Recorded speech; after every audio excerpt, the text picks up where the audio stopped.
Rapper Pooh Shiesty is facing prison time after pleading guilty to a gun charge in Miami federal court. The case against Lontrell Williams Jr. stems from 3 shootings during the past 2 years, 2 of them happening right here in South Florida. On April 1st, 2026, right at 6 in the morning, FBI agents rolled up to a quiet family home in Cordova, Tennessee. Lights flashing, no warning, just action. They weren't there for the rapper this time. They came for his father. The moment they knocked and started carrying out that federal warrant, everything changed inside that house. A mother, Gladys Bain, stood there watching it all go down as agents walked her son's father out in handcuffs like it was nothing.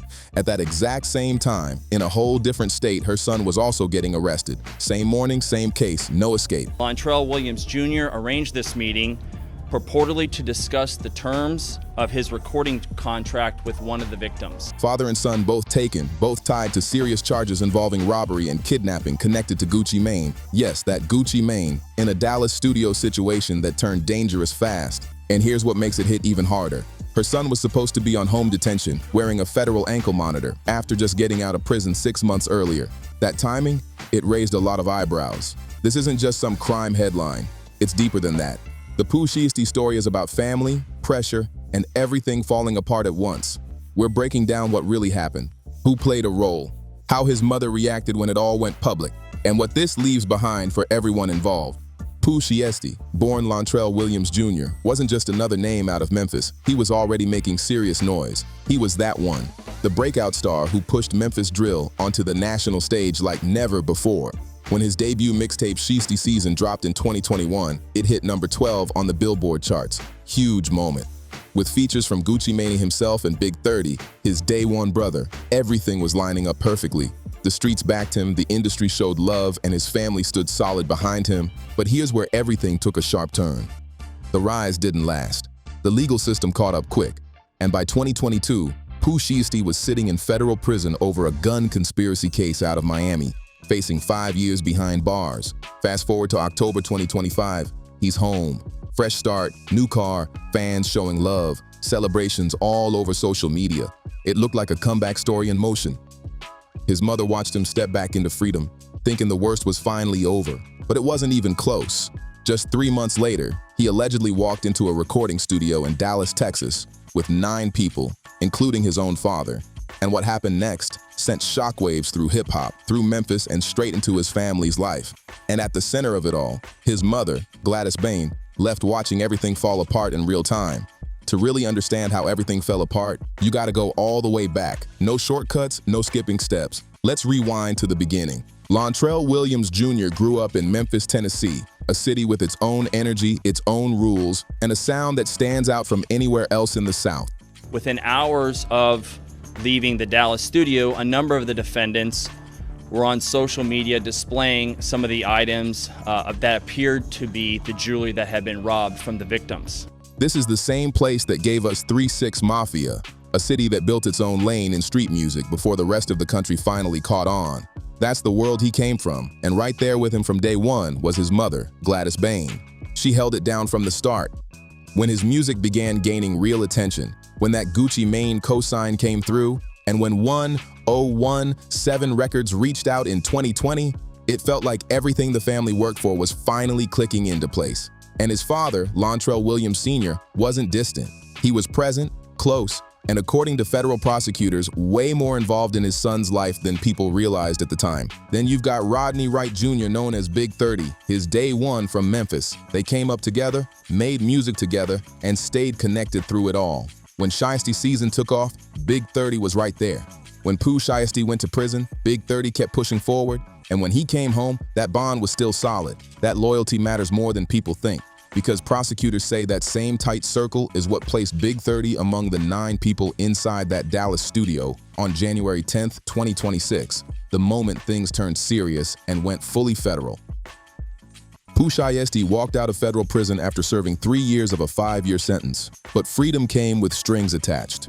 He had pleaded guilty to conspiracy involving a firearm tied to violent crime and drug trafficking, and even though he got out early, the pressure didn't go anywhere. He came home to a wild reaction, fans going crazy online, clips going viral, people celebrating like he never left. But behind all that hype, there were strict rules in place: federal home detention, an ankle monitor locked to his leg, and tight restrictions he couldn't ignore. He wasn't allowed to catch another federal charge, couldn't be around firearms, and his movements were limited at all times. The government was watching closely, every step, every move. Now here's where things start getting tense. According to prosecutors, during those first months back, he started having serious issues with his record deal. He was still signed to Gucci Mane's 1017 Records, and he wasn't feeling it at all. Sources say that by 2024, Gucci Mane had already let most of his artists go, but kept two, and Pooh Shiesty was one of them. That detail stands out. Gucci kept him, even while he was locked up, which should have meant something. But prosecutors claim that situation only made things worse in his eyes. And this is where everything takes a sharp turn. Instead of going through lawyers, management, or any normal business route, prosecutors say he started planning something way more serious. Something involving 9 people, a trip from Memphis to Dallas, a stop at a Staples store, and access to weapons. Then January 10th, 2026 hits. Prosecutors say he reached out to Gucci Mane directly and set up a studio meeting on Dallas Parkway, like it was just business. Come through. Let's talk about the contract. Let's fix this. But behind that message, they say there was a whole different plan in motion. Face to face, Gucci Mane agreed to the meeting. He flew in from Atlanta with 2 industry professionals, including his head of security, thinking this was just business as usual. They landed in Dallas on a Saturday afternoon, expecting a conversation, not chaos. But behind the scenes, something else was already in motion. According to federal court documents, investigators later found that Pooh Shiesty's father, Lontrell Williams Sr., had gone to a Staples store just hours before that meeting. Prosecutors believe he printed out contract termination papers, the same ones that would soon be placed right in front of Gucci Mane. This wasn't a discussion, it was already decided. On January 10th, 2026, around 3:43 p.m., the group walked into the studio. 3 men entered thinking they were stepping into a professional setting. But prosecutors say what happened next turned into something way more serious, a coordinated armed situation that no one saw coming. Pooh Shiesty asked to speak with Gucci Mane privately and pulled him into a recording room. 9 men, including Memphis rappers Pooh Shiesty and Big 30, are facing federal charges for allegedly kidnapping and robbing rapper Gucci Mane about a raid at a Cordova home that belongs to Pooh Shiesty's dad. Inside that room, according to the FBI affidavit, were his father and Big 30, 3 against 1. Then came the moment.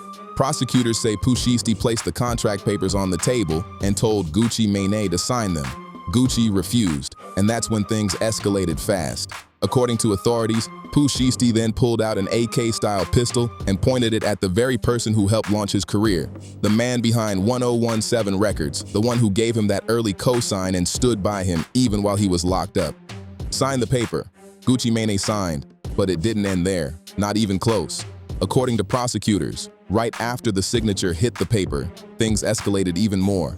Pooh Shiesty allegedly started taking everything, his wedding ring, his watch, his earrings, cash. Nothing was off limits. And outside that recording room, it was just as intense. The other 6 people involved had weapons drawn on 2 more individuals inside the studio. One person, identified as MM, was forced onto a couch and had his wallet and jewelry taken.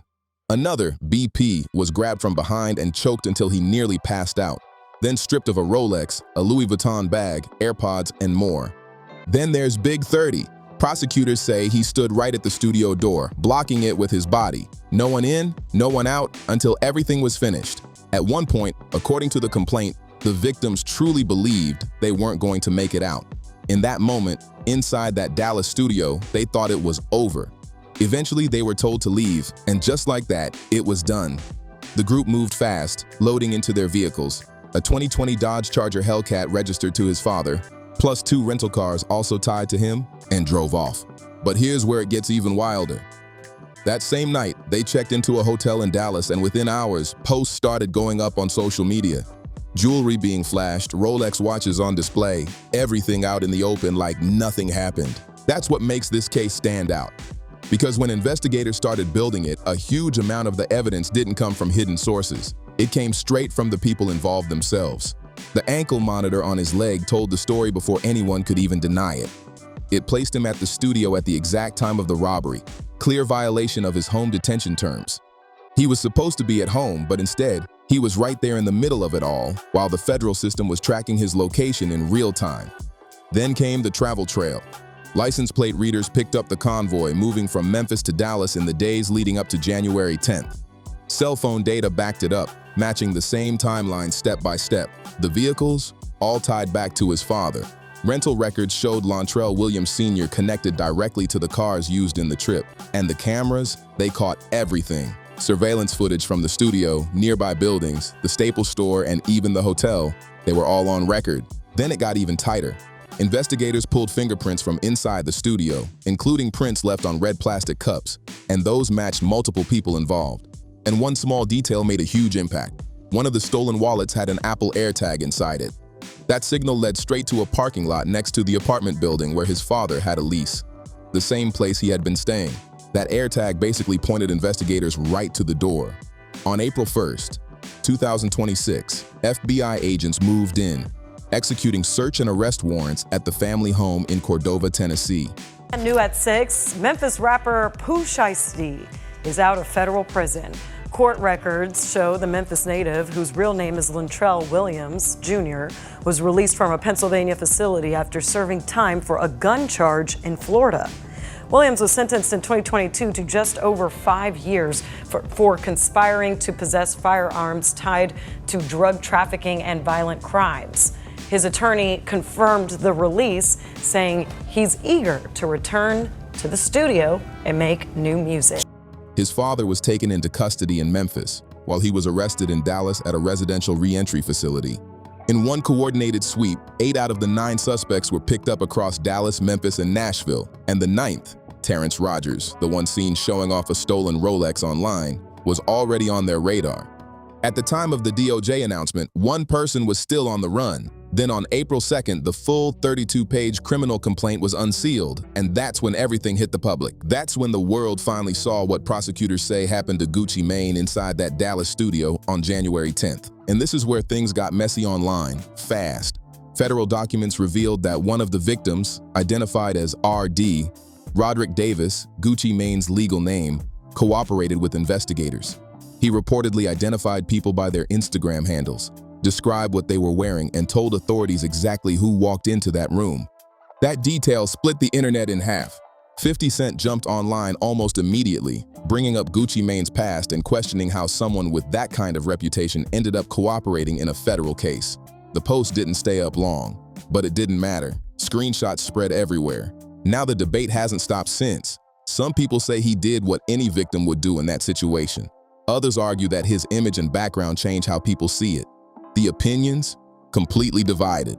Then Big 30's lawyer, Arthur Horn, stepped in with a statement. He made it clear his client has no prior criminal record, emphasized that he and Pooh Shiesty built their careers together, and warned people not to rush to judgment before all the facts come out. He also said he hopes Big 30 can get bond and fight the case from the outside. But the stakes are serious. Every single defendant, all 9, are facing the possibility of life in federal prison if convicted. And while everyone debates online, there's one person living this in real time, Gladys Bain. On the morning of April 1st, she watched federal agents search her home. Lontrell Williams Sr. was taken away in custody, and at that same moment, her son, her firstborn, was being taken too. Her son, the one who had just come home 6 months earlier, the one whose release turned into a full celebration across the city, was now being arrested in Dallas at the exact same time. In one morning, both her son and his father were gone, caught up in the same federal kidnapping case. And she didn't go on camera. She didn't give interviews. She didn't explain anything. Instead, she went to Facebook and started posting. On Wednesday, she wrote, "It's power in the name Jesus." Just that, pure faith. No mention of the case, no details, nothing about the charges. Then Thursday came, after the DOJ press conference, after the public learned it involved Gucci Mane, after that 32-page complaint had everybody talking. She posted again. "My ears ring, hashtag keep talking, hashtag blessings on blessings," followed by prayer hand emojis. Short, but it said a lot. And then one more post. "I've been blocked, you hating folks, hashtag amen." That's it. 3 posts, that's all she gave the world. No statements, no press runs, no emotional interviews. Just a mother leaning on faith while everything around her was falling apart. And that silence, it speaks loud. Think about everything she's been through. She raised a son who became one of the biggest names out of Memphis. She watched him face a federal case at the peak of his career, stood by him through prison visits, and then saw him walk free in October 2025 to a wave of support and celebration. It finally looked like she could breathe again. Then just 4 months later, 4 months, FBI agents show up at her door at 6 in the morning and take the father of her child away in cuffs. For Pooh Shiesty, this was someone who had a real second chance. A fan base ready, an industry still open to him, a path that most people coming out of prison never get. Now, if convicted, he's facing life in federal prison. At this stage in his life, that could mean everything stops right here. For Big 30, who his lawyer says had no prior record and wasn't the one leading this situation, the cost of loyalty might be everything. His future is now sitting in a federal courtroom in Texas. For Lontrell Williams Sr., the father, accused of helping organize the trip, handling key details, he's now facing federal kidnapping charges alongside his own son. And for Gucci Mane, a man who spent years rebuilding his life, staying sober, and turning 2017 into a real business, he now finds himself at the center of a situation nobody expected.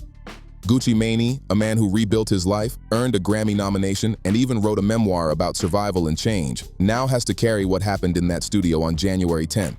And on top of that, he's dealing with the backlash that came once people found out he cooperated. This situation should have been a wake-up call. Even YSL Woody said it clear: mindset is everything. The reality is, none of this was hidden. The ankle monitors, license plate tracking, AirTags, social media surveillance, the federal system shows exactly how far it can go. And still, just 6 months after getting out, that same monitoring system placed Pooh Shiesty right at the scene. Right now, he's sitting in federal custody waiting for trial. His father is locked up too. Big 30 is also in custody, fighting to get bond. Terrence Rogers was still being searched for. And Gladys Bain, she's back in Memphis, posting prayer hands, waiting. That's the part nobody talks about. No viral posts, no songs, no headlines focusing on it. But it's the most real part of this whole story. A mother once again left dealing with the fallout while the world debates everything else. Because in the end, it's bigger than the robbery, bigger than the ankle monitor data, the deleted posts, the AirTag, or the fingerprints. It's about what's left behind when everything else falls apart. The real story isn't just headlines. It's a family out of Memphis, a mother who raised her son into one of the biggest rappers the city has ever seen.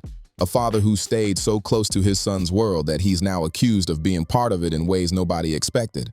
A son who came home from federal prison with a second chance most people never get. And then one Saturday afternoon in Dallas where, according to prosecutors, everything changed. The music, the freedom, the future, all of it put on the line in one moment. His last Instagram post before the arrest, a video showing off a new luxury car, posted March 11th. Now that same comment section is filled with people saying the feds might take it next. Meanwhile, Gladys Bain is still on Facebook, quiet, steady, posting prayer hands while this federal case is just getting started. If this story hit you different, if you learned something new or saw a side of it you didn't expect, make sure you tap in.